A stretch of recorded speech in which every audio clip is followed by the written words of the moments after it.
شروع اللہ کا نام لے کر جو بڑا مہربان نہایت رحم والا ہے۔ اگر تم خیرات ظاہر کر کے دو تو وہ بھی خوب ہے، اور اگر پوشیدہ دو اور دو بھی ضرورت مندوں کو تو یہ تمہارے لیے بہتر ہے، اور اس طرح کا دینا تمہارے گناہوں کو بھی دور کرے گا، اور اللہ کو تمہارے سب کاموں کی خبر ہے۔ اے نبی صلی اللہ علیہ وآلہ وسلم، تم ان لوگوں کی ہدایت کے ذمہ دار نہیں ہو، بلکہ اللہ ہی جس کو چاہتا ہے ہدایت بخشتا ہے۔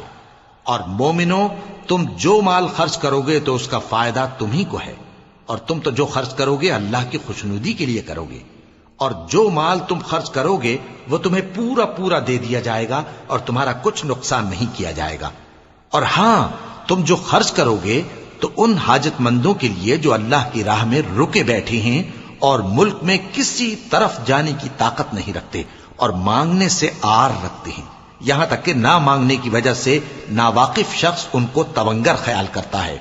اور تم قیافے سے ان کو صاف پہچان لو کہ حاجت مند ہیں، اور شرم کے سبب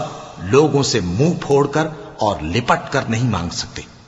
اور تم جو مال خرچ کرو گے کچھ شک نہیں کہ اللہ اس کو جانتا ہے۔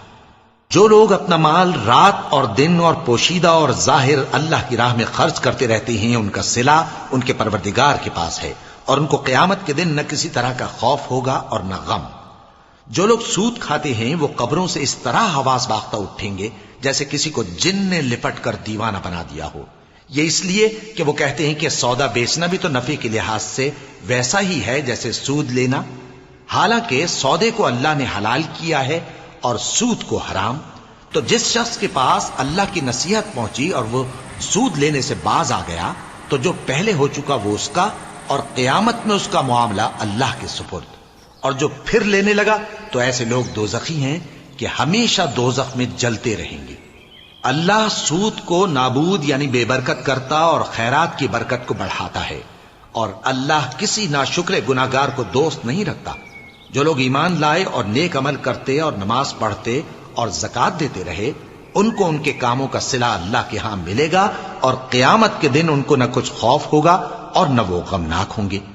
مومنو، اللہ سے ڈرو، اور اگر ایمان رکھتے ہو تو جتنا سود باقی رہ گیا ہے اس کو چھوڑ دو۔ پھر اگر ایسا نہ کرو گے تو تم اللہ اور اس کے رسول کی طرف سے اعلان جنگ سن لو، اور اگر توبہ کر لو گے اور سود چھوڑ دو گے تو تم کو اپنی اصل رقم لینے کا حق ہے، جس میں نہ اوروں کا نقصان اور نہ تمہارا نقصان۔ اور اگر قرض لینے والا تنگ دست ہو تو اسے کشائش کے حاصل ہونے تک مہلت دو، اور اگر زر قرض بخش دو تو وہ تمہارے لیے زیادہ اچھا ہے، بشرطے کہ سمجھو۔